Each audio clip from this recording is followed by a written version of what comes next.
Bonsoir, bienvenue sur Mon Financier. Après une nette correction vendredi dernier en dépit de bons chiffres sur l'emploi américain, bien le CAC s'offre aujourd'hui un rebond technique, ce qui lui permet de s'installer confortablement au-dessus du seuil des 4200 points, un marché qui s'adjuge actuellement 1,32%, on est autour des 4234 points, mais il faut quand même savoir que la tendance est particulièrement volatile, avec même un marché qui a basculé dans le rouge à l'ouverture de Wall Street, en cause plusieurs éléments, notamment le regain de prudence, notamment aux États-Unis, alors que s'ouvre ce soir le bal des publications trimestrielles avec Alcoa, donc le géant de l'aluminium, qui comme d'habitude va ouvrir donc le bal des publications. Puis on a également la chute des cours de l'or noir qui se poursuit avec un WTI qui perd encore 4,3% autour des 46,30 $. Alors bien sûr, cela pèse sur le moral des investisseurs et donc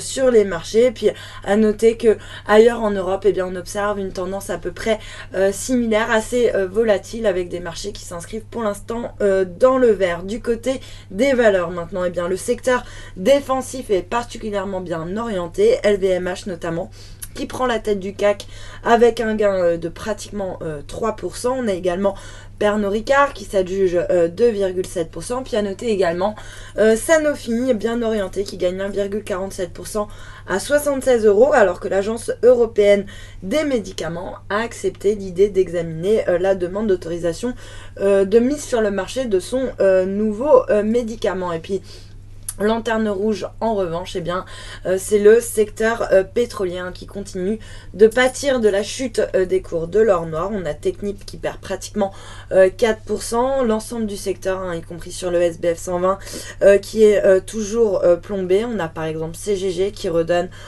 pratiquement 3%, encore Vallourec en baisse également de 3,42% et qui cote désormais sous le seuil des 20 € à 19,47 €. Et puis à l'inverse, sur le SBF 120, c'est Saft qui signe actuellement la meilleure performance avec un gain de plus de 6% après l'annonce la semaine dernière d'un contrat en Chine. Et puis sur le marché d'échange, l'euro lui reste à peu près stable par rapport au dollar. On est toujours autour du seuil des 1,1820. À noter qu'il perd également 0,11% par rapport au yen à 140,22 yens. Puis le billet vert qui lui reste plutôt bien orienté face à la devise japonaise autour des 118,67 yens. Et puis pour terminer, l'once d'or qui profite un petit peu du regain de prudence sur les marchés et qui en profite donc pour s'adjuger 0,9% à 1227 $ l'once. Voilà pour le point marché. Restez avec nous, très bonne journée.